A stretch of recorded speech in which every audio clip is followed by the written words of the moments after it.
Okay, good afternoon. Hello, thank you very much for waiting. Welcome to the IMRG Optimization Theatre. And this session is all about conversion rates, ladies and gentlemen. So in case IMRG is new to you, if you're wondering who on earth this company are, we are the UK's e-commerce association, and we provide retailers with benchmarking information. So the way it works is we have a big panel of retailers. Here are a bunch of their logos, these companies and many more. Every single week, they send us a file that says, here's what we've earned on our website.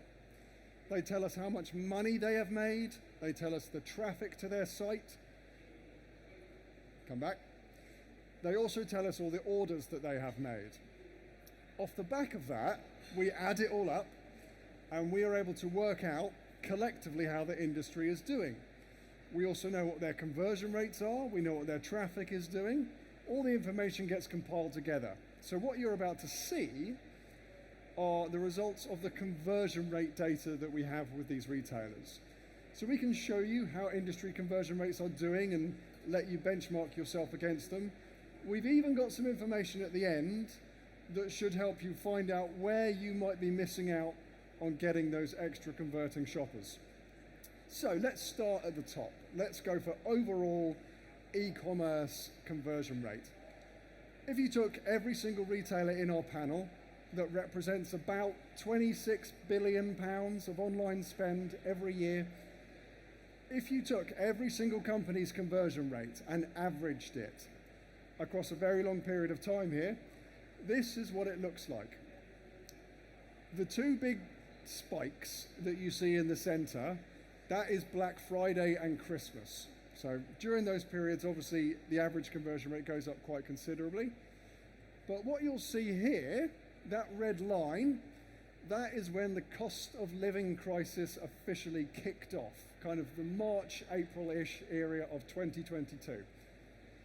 So coming off the back of the pandemic, you can see average conversion rates were slowly but surely coming down. And then since the cost of living, it has kind of plateaued. They've remained relatively flat. Now, in that pile is all sorts of retailers. So that's home and garden companies, that's health and beauty, it's electronics, it's everyone in one big pot. We'll break it out for you now across a whole bunch of different categories, kind of 5 big ones, if you will. The main thing to take away, if this is all new to you, the blue one, that's gifts, and the pink one is health and beauty. They're the two at the top. Their conversion rates are quite handsome.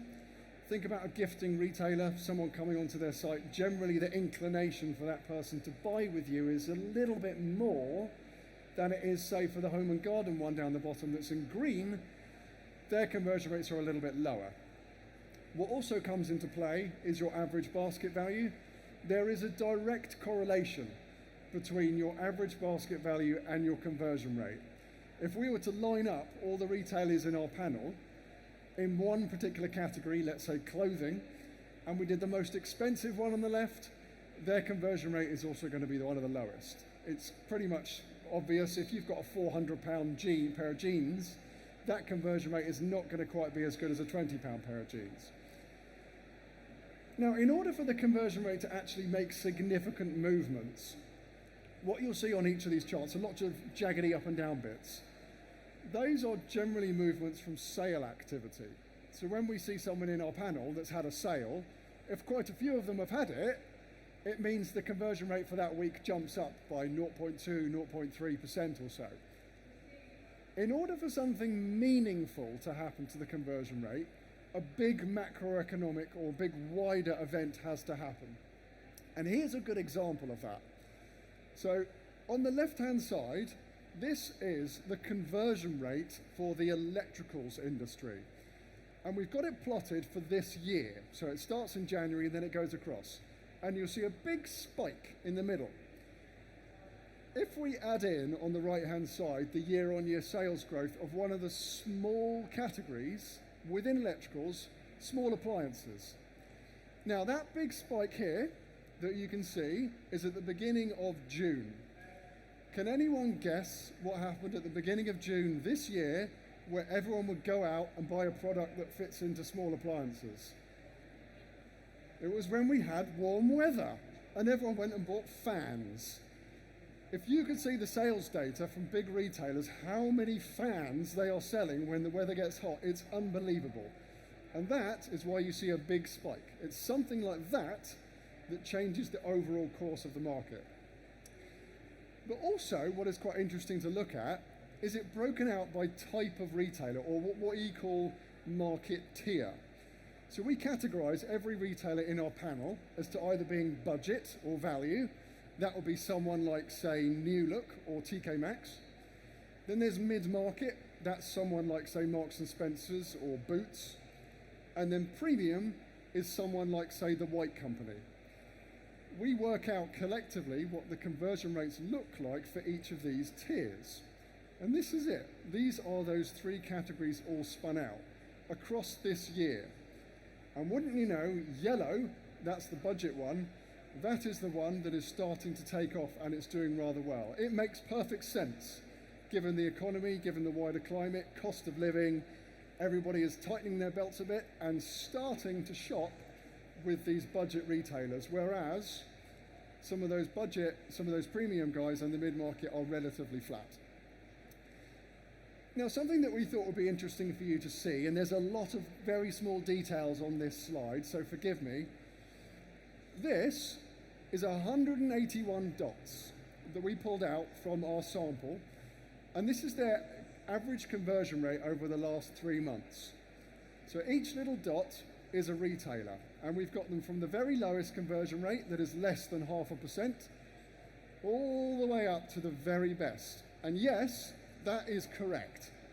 There is a retailer out there getting an extraordinary conversion rate. To give you a clue as to the type of company that is, it's like their business model is very, very well set. It's like a DIY type of company where when you need that product, you've got to have it. And so their conversion rate is very, very strong.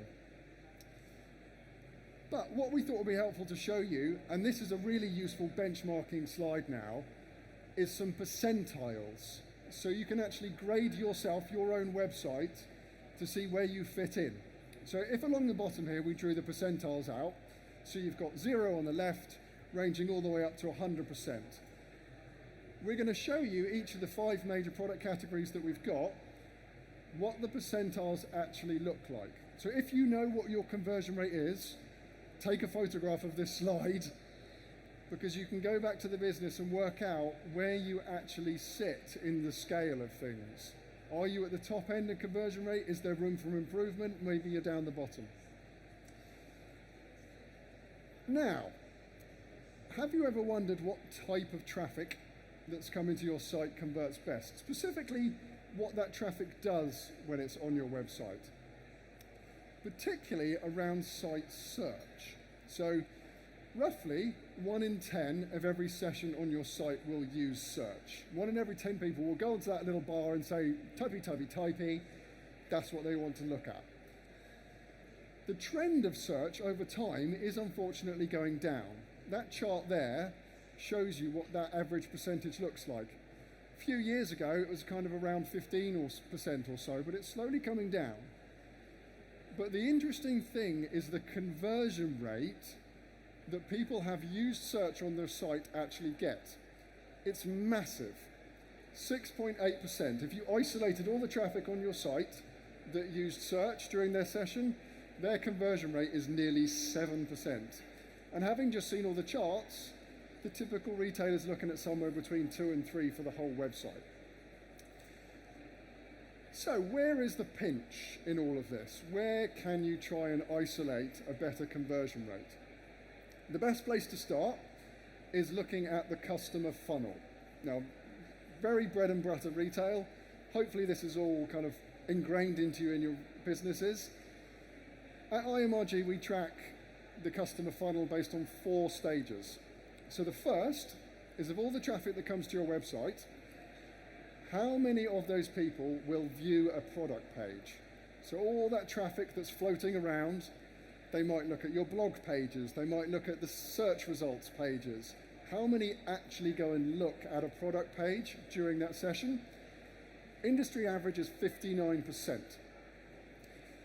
Now the next stage of the funnel is, of that remaining 59%, how many will actually click that button and say, add that item to my basket? Industry average is 14%. So it's 14% of the 59% that was remaining. The next stage is, of all those lovely people that have put something into their basket, how many will go to the checkout and start that process? Industry average is 48%. And then lastly, of all the people that have begun the checkout, they're starting to give you their credit card details, telling you where to send that item. Industry average is 60%. So those are the 4 stages of the overall conversion on your site that you can look at. Now those are the averages across all of our panel from earlier this year. If we plotted each of those stages on a timeline, it would look like this. So each one of these lines is one of those stages. So for example, down the bottom, the yellow one, that is the add to bag average across time. And this is kind of 3 years or so, starting right at the beginning of the pandemic. Now the interesting thing is this black line here is when the cost of living crisis started. And if you take a year before, a full 4 quarters before cost of living started, and if you take the 4 quarters after the cost of living crisis, and you then work out what's happened to the averages of each of those stages in the funnel during that period. So you've got pre-cost of living and post-cost of living. This is what those funnels would actually look like. And it's quite a big difference in terms of the overall conversion.